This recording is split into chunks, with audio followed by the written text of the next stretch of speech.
Olá, turma, tudo bem? Seguindo com nossas aulas aí, o material de hoje é um que é muito esperado por alguns, por outros nem tanto, que é a Primeira Guerra Mundial, né? Vou dividir essa nossa aula em duas partes. Primeiramente, eu vou tentar trabalhar o contexto do pré-guerra. Na nossa próxima aula, tentar explicar para vocês o período mesmo, a guerra propriamente dita, tá? E aí a gente fecha mais essa parte da Primeira Guerra. E aí mais pra frente eu vou trabalhar o pós-guerra, mas aí eu já entro em outros debates, não vou me prender tanto a essa discussão, mas é necessário a gente primeiramente entender essa Primeira Guerra Mundial dentro de seus contextos, tá? É um conteúdo que a gente precisa de uma atençãozinha, a gente precisa observar algumas situações para deixar tudo muito claro, tá? Para a gente conseguir entender tudo da maneira que der, tá? Seguindo a nossa discussão, primeiramente o que a gente tem que entender, tá? Existia um período ali entre 1880 e 1914 chamado de Belle Époque, né? Um período de paz e de desenvolvimento econômico. As potências industriais europeias estavam crescendo, investindo necessariamente na produção industrial. A gente vai acabar percebendo que a questão do neocolonialismo, que já foi trabalhada, do imperialismo na África, estava em ascensão, tanto que existiam disputas territoriais entre potências europeias por territórios na África, por novas zonas de influência, por novas zonas comerciais. Não só na África, como na América também. Tá? Existia uma certa disputa ali. É o que a gente vê com o Japão e os Estados Unidos, que acabavam se destacando em regiões da Ásia como superpotências econômicas em desenvolvimento.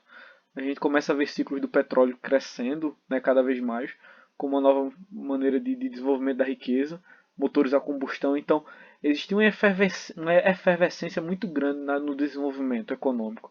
Não só econômico, mas também de poder dos países, porque muitos estados buscavam também expandir suas forças, né, nesse contexto. A Alemanha, por exemplo, ela havia sido unificada ali com Bismarck, que é um conteúdo que eu indico a vocês. Na outra aula eu repassei para vocês uma sugestão de vídeo sobre a unificação da Alemanha. Eu reforço esse convite, né? Que vocês deem uma olhadinha sobre esse material, que soma demais para a gente entender esse tópico, tá? Sobre o desenvolvimento alemão. Então, existia um desejo, uma vontade de expandir o poder alemão, né? A Alemanha ela passa a investir na sua indústria em armas, começa a desenvolver uma frota marítima militar que isso incomodava muitos povos, inclusive a Inglaterra. Mas enfim, esse é um contexto prévio do que a gente vai estar entendendo posteriormente dentro do que vai configurar a Primeira Guerra Mundial. Né? Outra situação bem interessante é o desenvolvimento dos nacionalismos. A Alemanha ela pensava em unir todos os povos germânicos numa espécie de pan-germanismo. Ela pensava em um império alemão unificado. Né? Pensavam em transformar todo aquele espaço necessariamente em um grande império germânico. Isso é uma característica. A França ela tinha um sentimento de vingança ali com a Alemanha. É o que a gente chama de revanchismo francês. Entre 1870 e 1871, na Guerra Franco-Prussiana, a França ela perdeu a região da Alsácia-Lorena para a Alemanha, que é uma região rica em minério. E isso não tinha descido muito bem ali pelos franceses, que queriam conquistar de volta aquele espaço, queriam de volta aquela sua região. E a gente ainda tem outra problemática que acontecia ali relacionada ao Império Austro-Húngaro, tá? E o Império Turco-Otomano. Porque aquelas duas regiões elas possuíam diversos outros povos eslavos, tá? Que viviam dentro ali daquele império, ou seja, a gente tem várias nacionalidades, vários grupos menores dentro de impérios bem maiores. Esses grupos menores eles buscavam uma independência, buscavam se libertar desses impérios. Os russos, por sua vez, eles apoiavam essa vontade desses povos de conseguir essa independência, justamente porque eles queriam construir rotas ali com o Mediterrâneo. Então existia também esse desejo russo ali de tentar, como posso colocar para vocês aqui, manter uma zona de influência também com esses povos. Né?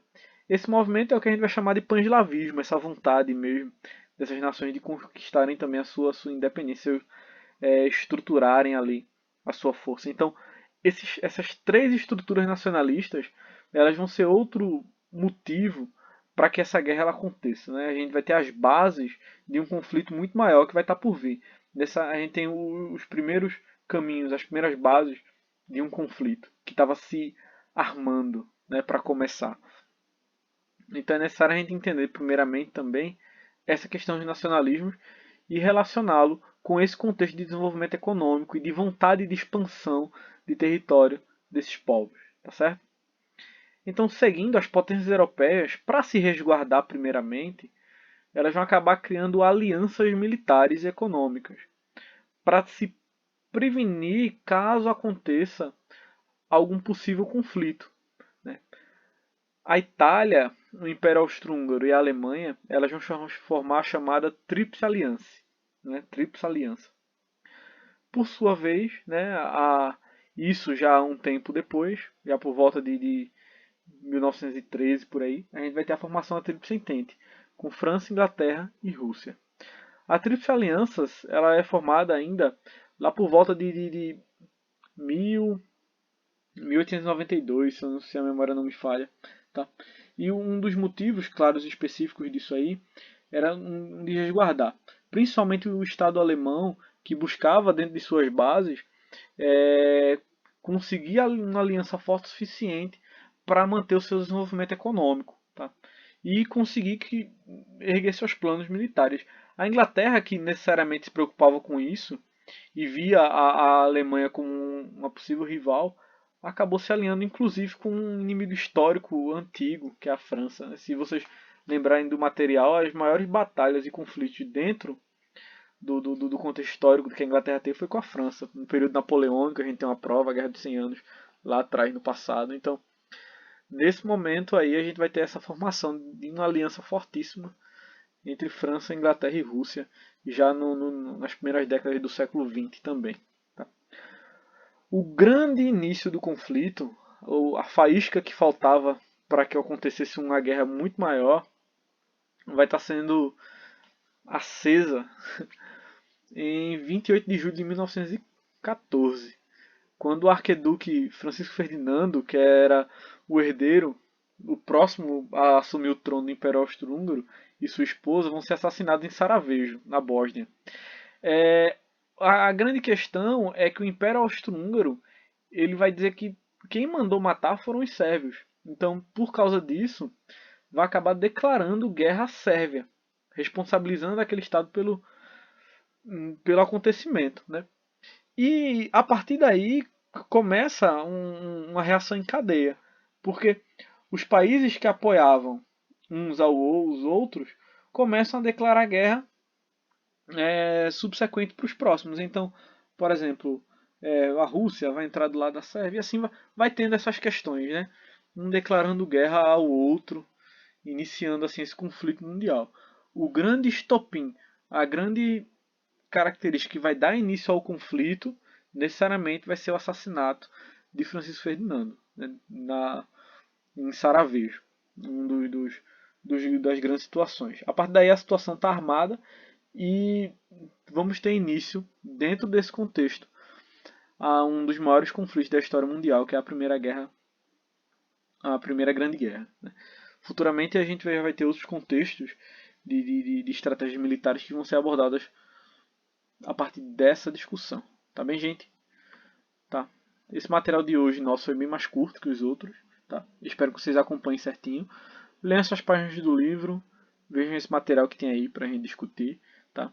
E na nossa próxima aula a gente vai dar continuidade entendendo a formação das frentes de combate, as organizações bélicas, as relações de poder, tudo isso dentro desse contexto do pré-guerra. Beleza? Valeu e até mais.